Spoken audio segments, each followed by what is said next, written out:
apart from At the World's End being an absolutely amazing film, guys, absolutely fantastic. I mean, I loved it. It was just so refreshing to go to the movies and actually just kind of be entertained, 100% entertained from the beginning to the end. You know, it was just fantastic. That personally doesn't happen for me much in the movies anymore, and it was just great. It's just like what movies should be. But that's all we need, Peter. You say I was. I mean, but I just sat there. You know, there was because people often say, you know, when you're a filmmaker, how do you get to enjoy other people's films? Like, well, I just get to enjoy them like any other film. I mean, it's like, you know, it doesn't change who you are. But I was sitting there thinking at times, God, this must have been a nightmare to shoot. I was kind of, and it did cross my mind a couple of times, the night shoots and the fight scenes and the setups and the I mean, it was like, it can't have been easy. And then you told me you did it in 12 weeks. Yeah. You know, I couldn't believe it. Yeah, I can't quite believe it either, actually. It was like sort of, because it actually was like, I'm very pleased with the end result, but it was I felt like the toughest of the three, mainly because, you know, it's a film that's all set in one night. So obviously, you know, nearly like sort of, I don't know, 30% of it is at night. So I think for the last month we did night shoots in November, December. -9.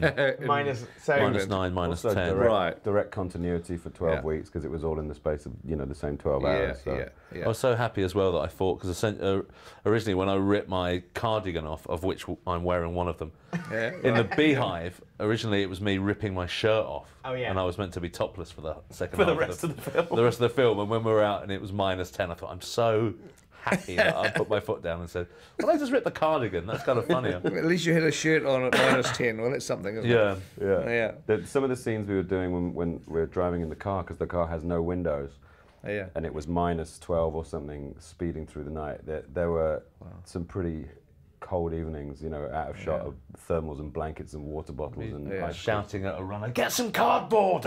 And them getting cardboard, and then between shots, me and Paddy and Simon and Roz would hold the cardboard up against the shattered windows to stop the wind whipping through, and then we'd pull them down and we'd shoot. It's all good fun. It's funny though, like sort of doing, you know, like it's interesting doing a film that's all set in one night, because everything about that shoot makes it so intense, kind of focusing on like a shorter time period, and it felt absolutely exhausting making it, but it seems to sort of like feed into the intensity on screen in a good way.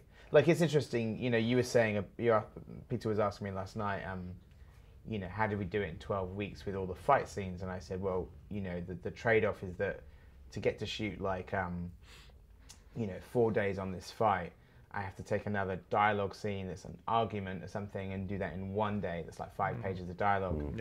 So that's something that, but I think that kind of helped in a way, because then some of the dialogue scenes that are also intense are done over a shorter period, so you guys can really concentrate. It also helps enormously that the cast that we got, that we wanted, are people that we, with the exception of Eddie, who Nick had worked with before, but who we knew would fit straight in with that, because he's such a professional, Eddie, he's an incredible actor, that we had a kind of shorthand and a chemistry that was immediate and enabled us to do those sort of snappy dialogue bits effectively, because I think if we hadn't have been in sync with each other, it would have been impossible, you know. You can lose it as well, I think, if you have a scene which is full of emotion and anger that then goes over 2 days, it's difficult to recapture that same feeling again, you know. And how many takes are you doing in some of those sorts of scenes, those dialogue scenes? Because they feel, I mean, it's a total tribute to you guys. They feel alive and spontaneous in the moment. Like, you know, are you do you get to perfect that over several takes? That's down to that guy.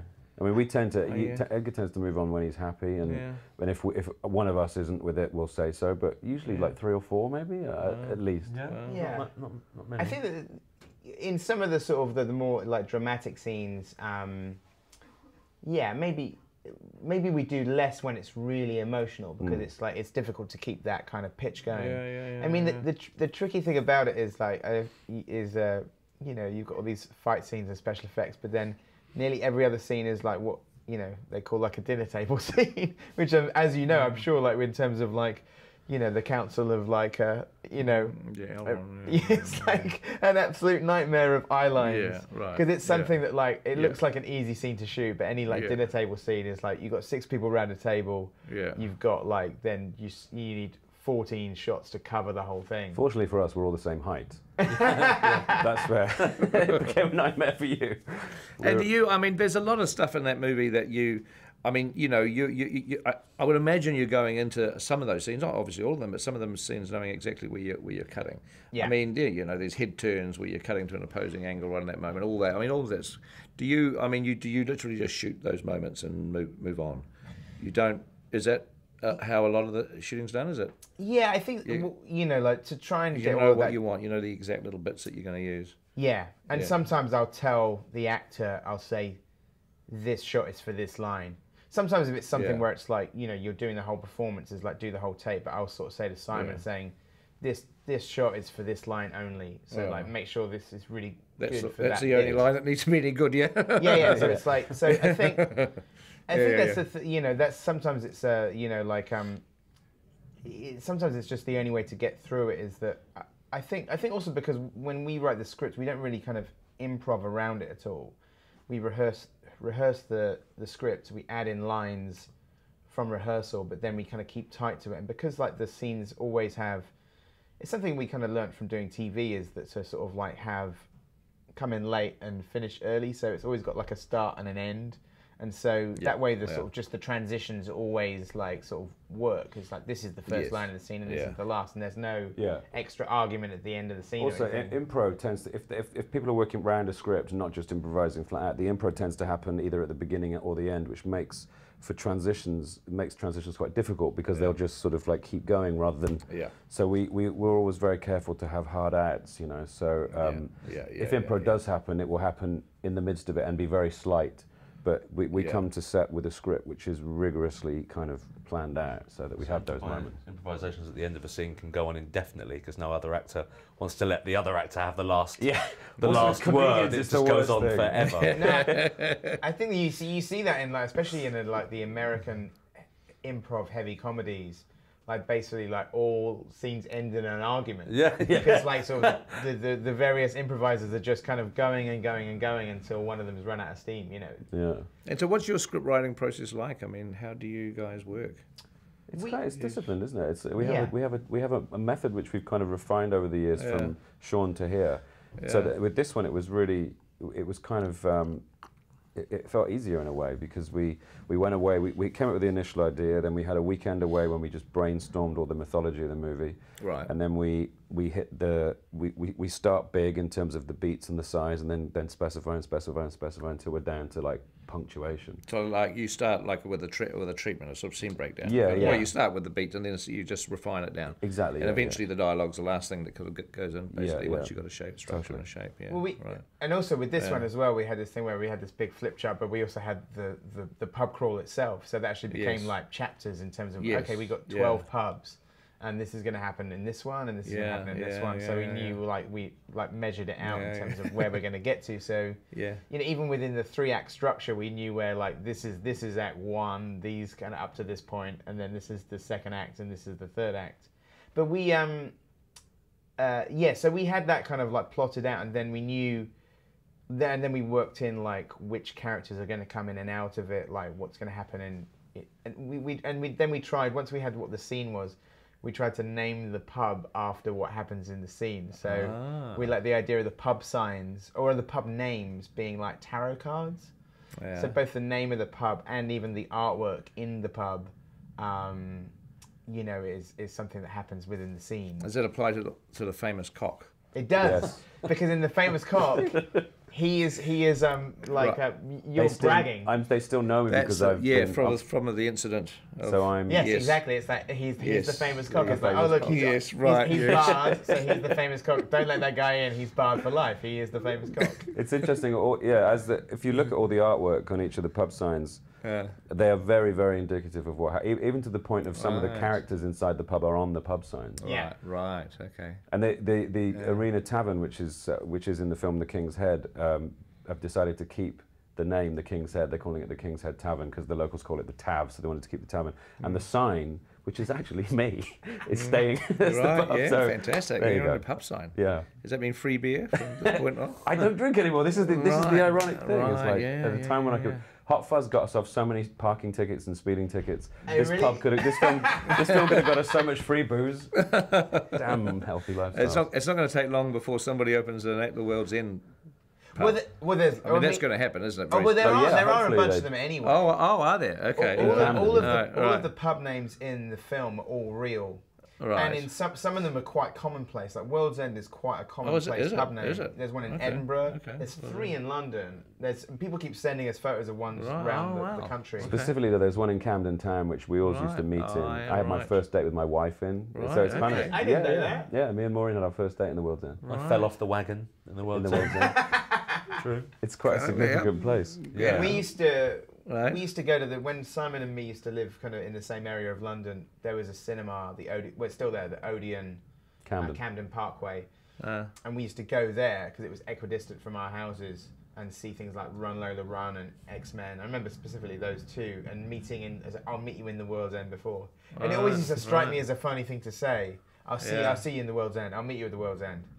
Yeah. So that sort of like that name always like stuck with me as like there's something great about that name. And so when we were writing the film, there was no other title, and like especially when we kind of like had to kind of like sort of lay claim to that title and make sure, because obviously other films have similar like it has to be called The World's End. There is no other title because that's the name of the bar. Yeah. Well, what's funny is that all of them are real pub names. And most of them are quite commonplace ones. Obviously, things like the King's Head and the Mermaid are very commonplace. But then the famous cock, there's one. It's around the corner from my house in London. But there's only one, and I didn't realise that. I thought, it must be like a well-known one because that's the famous cock. It's on Highbury Corner, and then it turns out there's only one. So then we had to get permission from them. Because when it was only one, you had to get permission from that pub. We did end up in a pub on my stag do called the Cock. Do you remember in Belgium? Yes. Yeah. But the famous Belgium cock. An ironic place for a bunch of guys to end up in on a stag night. Well, if you notice, in the American trailer, they cut out the famous cock. Did they? It's considered risking, but it's the name of a bar. I know. It's a cockerel. Cockerel, yes. Well, they don't get that. Do they have cockerels in the States, guys? They call them roosters. Roosters, the famous rooster.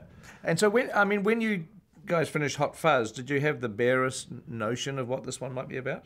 Well, I told this. Did you kind of have any sense, pub, even just the barest theme or anything? Did you? Well, this is absolutely true. Is that I told this story last night, but it's absolutely true. Is that when I was last in Wellington, actually, which is crazy, like 6 years ago, we had done the screening at the Embassy of Hot Fuzz, and we were flying back to Sydney, and I was sitting on the plane, and I had I think it was around the time that Superbad was about to come out. And I was thinking about that film, and that I had written a script when I was 21 called Crawl, about teenagers on a pub crawl, and sort of teenagers illegally drinking, and sort of something in a kind of American Graffiti kind of vein. And I was thinking about that film, that I'd never done anything with it, and that I would probably never do anything with it. And then I thought, oh, what if that was just the start? And what if it was actually about the older guys trying to recreate it? And then at the baggage carousel in Sydney, I remember going up to you and saying, "Hey, I got an idea. I think this is like, so there's something in this. What if it was?" I think you were vaguely aware of the script, and Nick had. Yeah, the thing I remember is as we were landing in Sydney, you said, "I've got a great idea." As we were landing, because I remember him saying it to me across the plane. And the thing that I remember first of all wasn't Crawl, which I knew about because we discussed it a few times over the years. Was the idea of going back to where you're from, which we had kind of done with Hot Fuzz, and it being very, very different, and you having to come to terms with the fact that it's because you were different, not because the place was different. But the joke was, it was really different because it had been taken over by alien robots. That was the kind of broad kind of idea. But it was, it was Edgar's Crawl script that sort of sparked it. And in a weird way, like it had the other thing that sort of tied in with Hot Fuzz was actually in the making of Hot Fuzz, I went back to my hometown. So that's my hometown. So there were elements of like, I'd been back a number of times over the years, but like, it's always a sort of a slightly strange and bittersweet you know, feeling like, you know, and you came to visit us in Wales. In Wales, Somerset, yeah, which is a beautiful, beautiful like place. Yeah. But you can imagine what it's like for me, having grown up there, and it be very sort of like rural and beautiful, to come back and find a Starbucks there. And even though I got nothing against Starbucks coffee, it still looks really weird to me. It's like, oh, how did this happen? It feels like I'm at the end of Planet of the Apes, going, why? Because you know it was established really quickly. Well, sorry. You know, just the actual. The shot fitting it out probably occurred overnight as well. You know, they're really good at just coming in and changing it, and wow, how did that get there? You know, just like it had landed. And that tied into that tied into the concept of the movie as well, without giving too much away. In terms of what the enemy was, this kind of this almost sort of corporate force, almost not like a single planet. It's like I remember in discussions at Cowley Manor, the first phrase we had was a sort of intergalactic Facebook that wanted to take over, you know, was gradually befriending, but shaping planets. I get it. It's funny. I sort of find like what kind of like, and I don't know if this is the same in New Zealand if you have it with bars and stuff, but that I get sort of like weirded out by the sort of homogenization of like sort of architecture and graphics particularly. Then when you start to go round, as bars and pubs start to become more chainy, you find that you have the same signage and the same handwriting, and that fake chalk handwriting. You know, the budget on World's End is like less than double Hot Fuzz. Like it's slightly more than Hot Fuzz, but it's not double Hot Fuzz. But and it's, you know, on a much bigger scale in terms of effects and everything's on the screen. It looks fantastic. I mean, it's you know, it doesn't feel like. You know, I mean, it feels like a big film. It absolutely looks and feels like a big film. Well, what's nice about that in terms of like, you know, Universal and Working Title have been good with this in terms of, especially with this, is that it's a very British film. There's no like, we didn't have to kind of compromise by like having, you know, because some other films are saying, okay, you can do this if you get an American actor in it. Sure, you know. And so we've been very lucky. You know, the bigger the budget, the more compromises you have to make, the more precious it is. But you know, our film's got Scotty and Bilbo in it, so it's good. It's nice making films in the place where we make films. You know, it was tough making The World's End in the UK for the weather and you know, just this where we are in the film industry. But it's nice to make films in your own space. You know, where you're comfortable, where we feel most creative and most supportive. Absolutely, No, I feel the same way. We only finished the film like 3 weeks ago. And like, sort of, it's funny, you start immediately doing press and people say, how do you feel now you've done the 3 movies? And it sort of made me look back at the whole thing. And one of them that I realised I'm very proud of is that, in a way, the films that I'm sure exactly the same films you grew up on, of like the sort of horror and sci-fi films that like were about something that were very rich in metaphor. In a weird way, what we've done is like we've made essentially a zombie film, a cop film, and a sci-fi film. But those genres are like a Trojan horse for us to make these relationship comedies. Right? So we've kind of snuck in, like, and especially with the new one, I think it's like, you know, it's probably the most, you know, like sort of, I think, obvious to anybody who watches it, the sort of most personal one in a way. No, the characters in it are very rich, and that's what's great. I mean, it's a genre. It's got all this great genre stuff in it, but it's also got a story that really means something. I mean, it does feel like you guys are collectively, as a creative team, you are, you know, you're acknowledging that that those days are behind you to some degree, which is sort of bittersweet. But you're doing it in such a wonderfully, just an affectionate way. Everything that you loved about growing up in childhood and movies is sort of in there. And it's sort of, but at the same time you're saying, but you know what, things are different now. We're not those people anymore. But also that, I mean, you read a lot of things where people kind of, you know, so-called criticize like something of having different tones in it. But I mean, but that's real. It's life. Absolutely, it's exactly what happens to us every single day of our lives. Totally. There's laughs and there's tension and there's, you know, there's sometimes sadness. It's like this is life.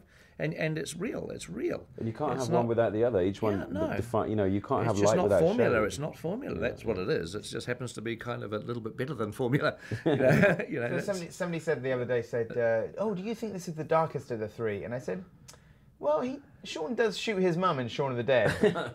So that's pretty dark. Yeah. So, you know, I think there's sort of like, you know, there's a dark chocolate aspect. It's the most grown up one, I think. I think, but It's actually, both of it those should be. grown We up are and more silly. grown Well, up. you know, I mean, it is. You know, the pressure on you guys must have been huge because after the Hot Fuzz, you must have so many people saying, "Oh, when's the next one coming out? When's the next one coming out?" And I know that expectation, where you haven't even made it yet. And there's somehow people have elevated it already in their minds, and it's not even made. And yet you guys, you know, I mean, God, you've delivered it. I mean, you really. If this is the third, this is the climactic movie in your Cornetto trilogy. It's man, you've served it up, big time. Thank you. It's fantastic. It's yeah, yeah, great. We're gonna make that the closing statement. That was a nice note to go out on. Thank you. Ever had one of those nights that starts out like any other, but ends up being the best night of your life? I did. Our goal that night was simple. 12 pubs, 12 pints, from the first post to the world's end. But that night, we never made it. I saw the boys the other day. We're going to go back to Newton Haven. Why? 5 guys, 12 pubs, 50 pints. 60 pints. Steady on, you alky. This is our chance to finally finish what we started. We are going to do the Golden Mile, and this time we are going to see it through to the bitter end, or lager end. Good evening, Raymondo. The prodigal son's return. Huh? What do you recommend? Beer. One tap, what's What? What the hell is this? Why are we even here? We are here to get annihilated. You come back and everything's sort of weird. I suggest you get on your way. It's not us that's changed, it's the town! We are gonna get to the world's end if it kills us. Welcome home, boys.